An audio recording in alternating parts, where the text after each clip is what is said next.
Good morning and welcome everyone. I want to personally thank all veterans and honored guests here today for their time in service. Today is an opportunity for us to show our gratitude to you all for protecting our freedoms as an American citizen. To begin our assembly, if you are able, please rise for the presentation of colors, the Pledge of Allegiance, and the singing of the national anthem.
I pledge allegiance to the flag of the United States of America and to the republic for which it stands, one nation, under God, indivisible, with liberty and justice for all.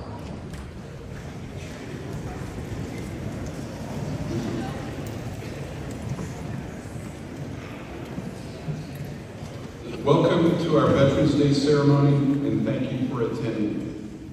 We are here today to honor our veterans and service members and to say thank you for the sacrifices they have made and for the courage it takes to defend our nation and freedoms. I'd like to ask the veterans, if you can, and service members who are here, if you can stand and remain standing.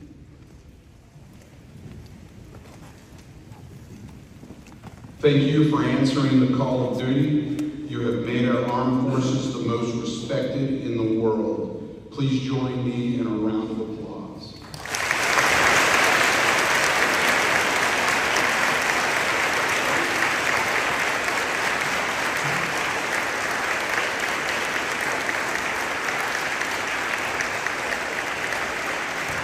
Thank you.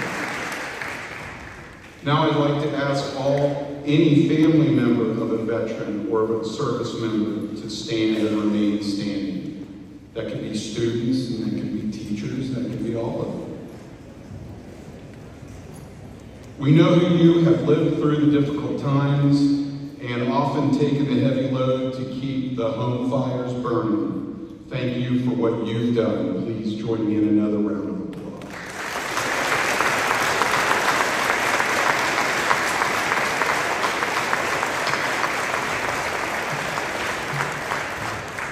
Thank you again.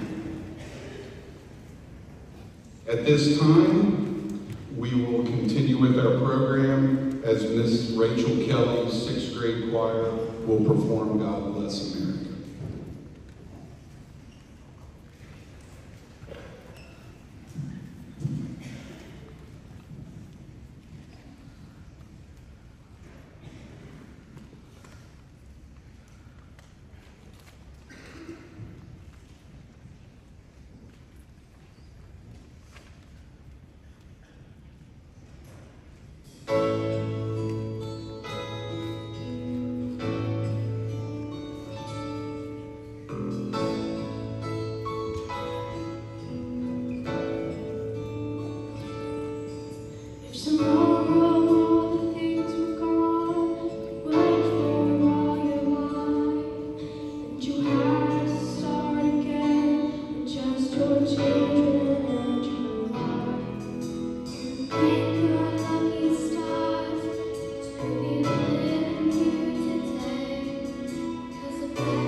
of those men and women currently serving in the United States military.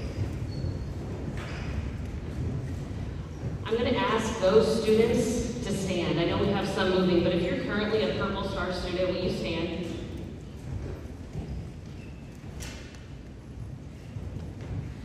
Anybody whose mom and dad is currently serving in the United States military, those are the kids who are standing right now. Now I'm going to ask, please stay standing. Now I'm going to ask the students of those whose mom or dad is a veteran to stand. If your mom and dad served in the United States military, please stand. These are the kids that I'm striving to support throughout the school year. These are the kids that lead a different life than some may realize, and it's my goal to make that as easy on them as it can be, at least while they're here at school. Please be seated. There are many resources available to these students, and it's my job to make sure they are aware of them. I'm currently working with Dr. Trevathan and the community members to build a scholarship fund.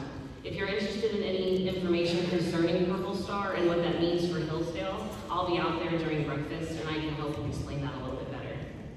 I I have one other privilege here today, though, and that's to honor some of our Hillsdale staff members who have not only served our students in the classroom, but have also served this great nation. Matt Sloan, 4th grade teacher, Jeremy Brandt, Brooke Power, and Keith Carroll. Will you please come forward, and will all of you please join me in thanking them for their service?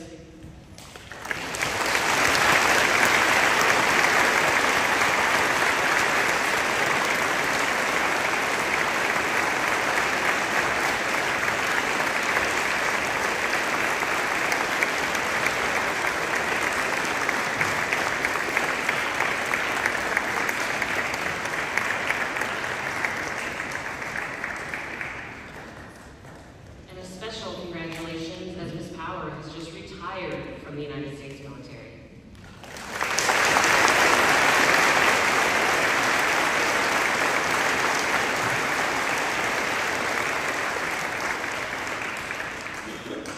Now the high school choir will be performing the Armed Forces Medley. If you are able, we ask that you stand when you hear your service branch's song, so we may recognize and pay respect to each branch of the United States Armed Services.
Mr. Seid is a 2007 graduate of Hillsdale High School. He served as an intelligence analyst with the Ohio Air National Guard and the United States Air Force from 2006 to 2012. In 2011, he deployed to Kandahar, Afghanistan to support a joint operation between the U.S. Army and the U.S. Air Force. Following his service, Mr. Sipe attended The Ohio State University, majoring in European history with a focus on culinary history. During this time, he published studies on emotional and culinary history during the High Middle Ages. Today, Mr. Sipe is the Office of Foreign Assets Control Senior Advisor for Huntington Bank. In this role, he ensures compliance with U.S. international policy and investigates cases of international terrorism and criminal networks. He is a member of the Association of Certified Anti-Money Laundering Specialists, where he holds certifications in sanctions, anti-money laundering, counterterrorism, and counter-human trafficking. Please join me in welcoming Mr. Colin Sipe.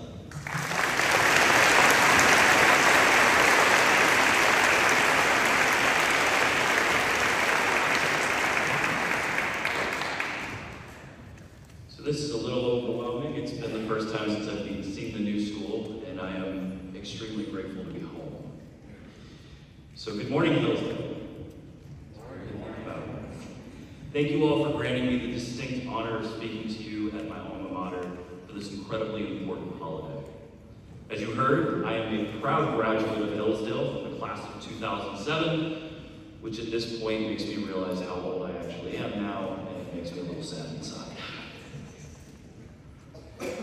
First of all, I'd like to begin by asking if anyone here has a family member who was or is in the military to please raise your hand. It's always incredible when I come home to see just how many people have sacrificed here.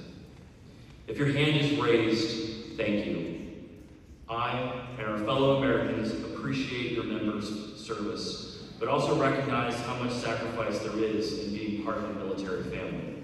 The long separations, the anxiety of a family member's deployment, and the concern for their safety, and even the changes that occur when a service member returns, is something that we need to recognize as part of honoring both our veterans, but also the families that love and support them.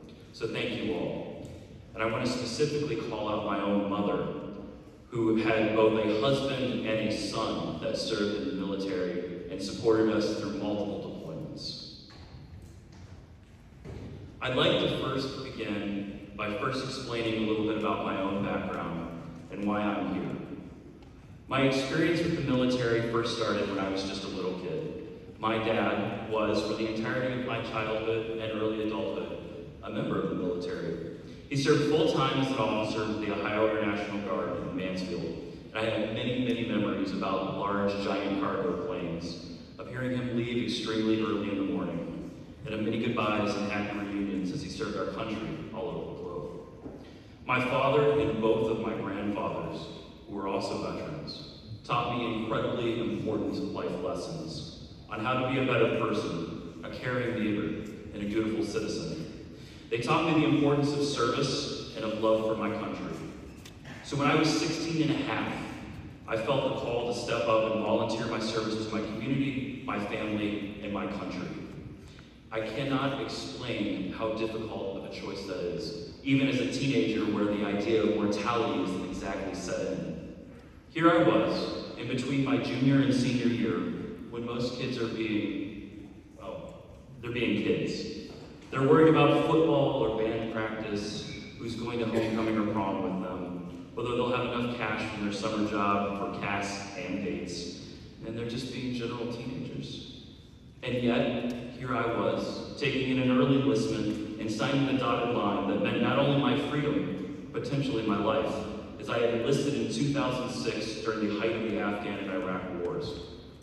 But as many veterans will tell you, there is a calling that comes from deep inside and provides the clarity and resolution for a person to make difficult decisions. And I knew this is what I wanted to do. Also, as a side note, I would note that some of my teachers are still here, and I'm sure they can attest that it makes life real interesting when your senior in high school is receiving a secret clearance and has to go through the vetting process, and they start having the federal government visit them in the classroom. Just saying, that makes life as a senior real interesting as well. The military experience is one of the most powerful and life-changing events that I think a person can undertake. I only spent 6 years of service, and I only did one deployment to the war. But I can say that for both good and bad, my service made an everlasting impact. I made some of the closest friends outside of a spouse or a family member, as the military creates strong bonds through trauma and crisis. I also learned the skill sets that I still apply to my job today, during which I protect the United States and my community through the detection of national security risks, criminal elements, and terroristic networks. It gave me self-confidence and decisiveness, and it made me love and value the protection afforded Americans through our Constitution and Bill of Rights. I saw Afghanistan in 2011, and I firsthand witnessed the horrors of war that reside in my memories to this day. The smell of death and gunpowder and the deep warmth of distant rockets. But also the memory of observing what happens to a country that has no rights and no protections for its citizens. The freedoms that are provided to the citizens of the United States and of our European and Canadian counterparts are one that cannot and should never be sacrificed, forgotten, or lost. The military also causes you to experience fear in a way that is hard to describe. It comes from the fear of death and injury, the fear of failing ourselves and our buddies, but also the fear for the sacrifice of time that keeps our troops away from their families. As I mentioned in the opening of my speech, the sacrifices of time spent away is one that is paid and felt by both our soldiers, but also those that love them. Finally, we have to recognize that as a veteran, you have undertaken a career choice where you have a very real chance of injury and death while defending what you love. The very nature of a guardian is putting aside those fears and realizing that there are times where the greater good outweighs the needs of one. And that's really what a veteran is. It's a man or a woman, a normal person, a citizen of our country, or one who wants to join our country, who is willing to sign a blank check for their life and freedoms to ensure that your freedom remains intact, that the children, brothers, sisters, mothers, and fathers can sleep safely at night at home, that the great experiment of democracy survives to this day. This is not a unique circumstance to one generation, but it's millions of men and women over hundreds of years who took an oath to the country and Constitution that ensures all men are created equal, that they are endowed by their Creator with certain unalienable rights, that among these are life, liberty, and the pursuit of happiness. Veterans are the guardians of this way of life. They ensure that we, as citizens of the United States, are granted the same freedoms that makes us a unique entity in the history of the world, and that no threat can challenge. But it is up to us, as citizens, to treasure our freedoms, to enshrine our beliefs in future generations, and to support our troops as they continue to stand sentinel on our behalf. So today on this Veterans Day, please honor the sacrifices our troops have by thanking them. But every day, make sure that you practice what we were taught and what we defend. Volunteer in your communities. Take time to read and understand the documents that we protected as soldiers. And be just good neighbors to one another so that our great experiment may continue. Thank you to my home, my family, and my community. May God protect our troops, may God protect our families, and may God protect our country. Thank you.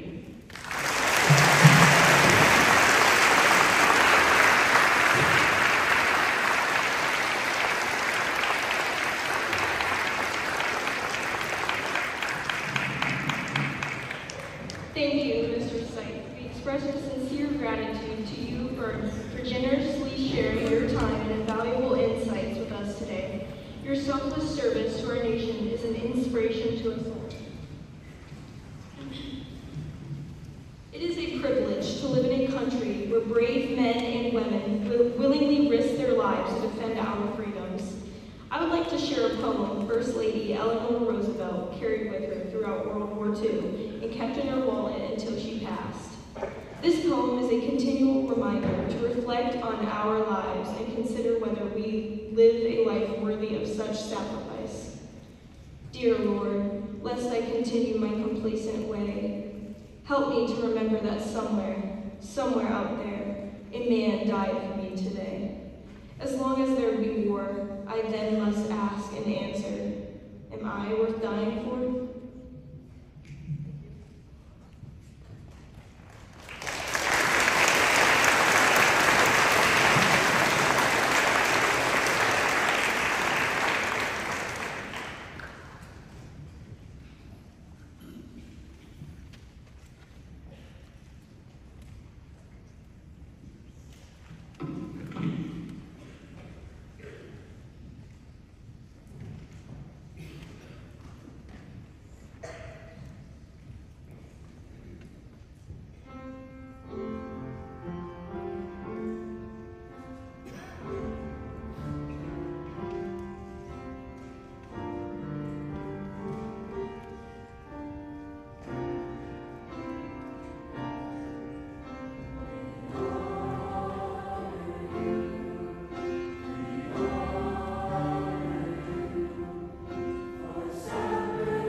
From the sandy shores of Normandy to the South Korean lands, from the jungles deep of Vietnam to Middle Eastern sands. Some gave their lives, you gave your souls, came home with battle scars. This is the day we honor you, the privileged czar.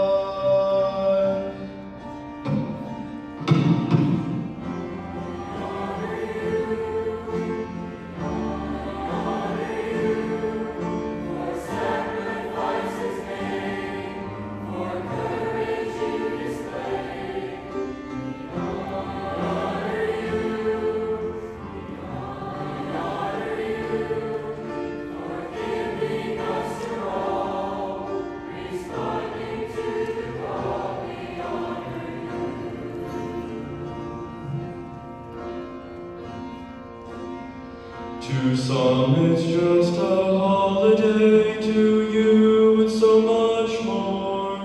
The bravery we know it took to fight some far-off war. We'll do our best to say to you how much we owe this debt. To all who served our nation proud, this day we won't forget.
As we begin the conclusion of our ceremony, would everyone please stand and remain standing while joining me in a moment of silence, which will be followed by the playing of taps and as our colors are retired.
You may be seated.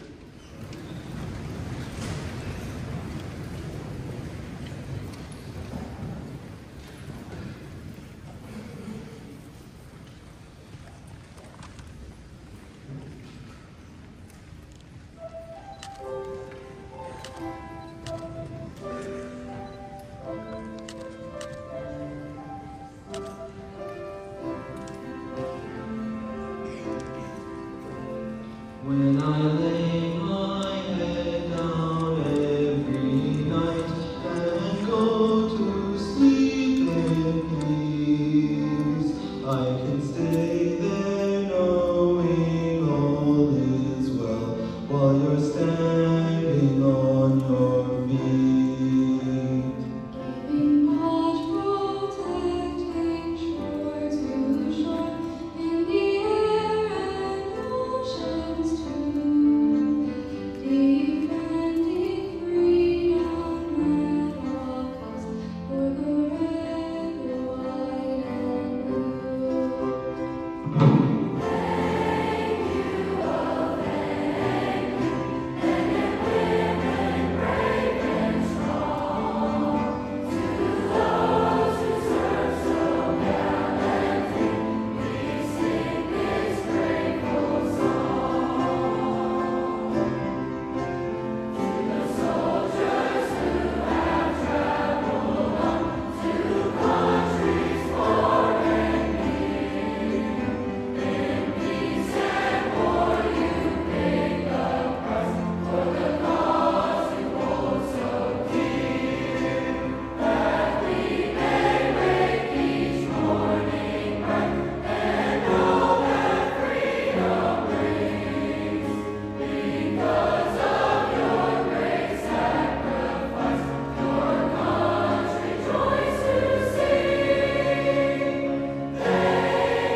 Thank you, choir, band, everybody, Colin, thank you. This was emotional, very good. Welcome home. Our goal today was to honor you. Our goal today was to let you know how grateful we are for you. But this is a school. And as a school, we cannot ever give up a teachable moment. It's the teachable moment for our staff, the teachable moment for the kids, is the theme that you talked about, which is legacy. Your grandfathers, your dad, your mom, you, passing it on to Christian, your son.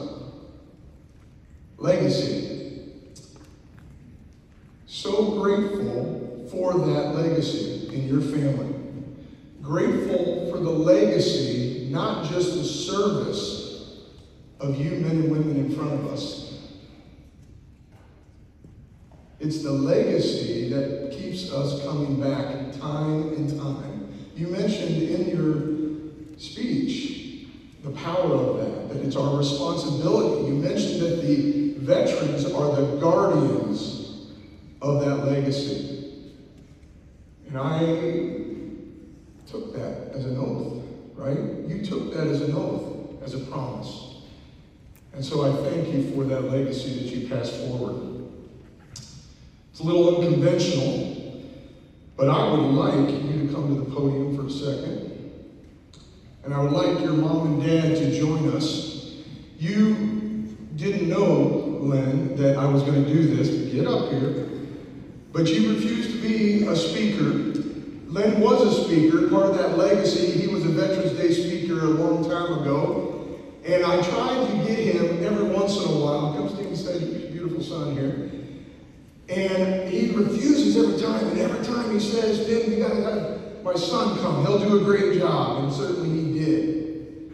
But part of that legacy is giving back to the community.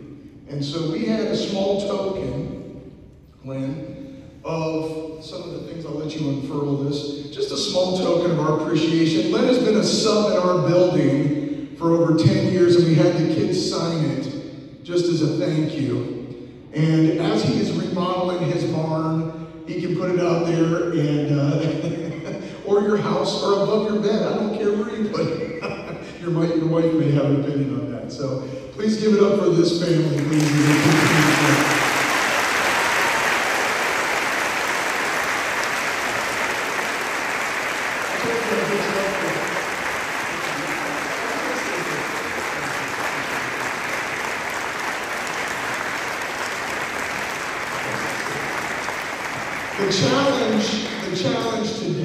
The challenge today. It's called my house apart. The challenge today is the teachable moment for the kids. What will your legacy be?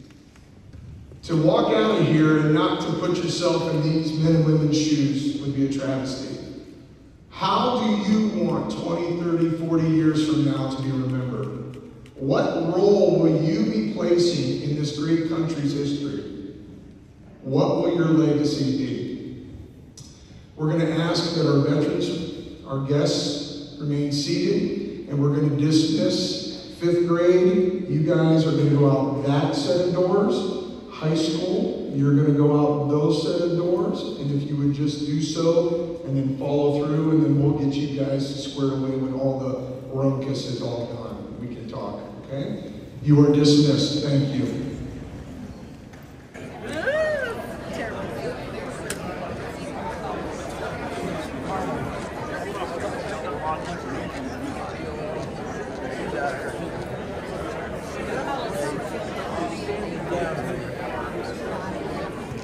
Walking down. Yeah, you stand down here.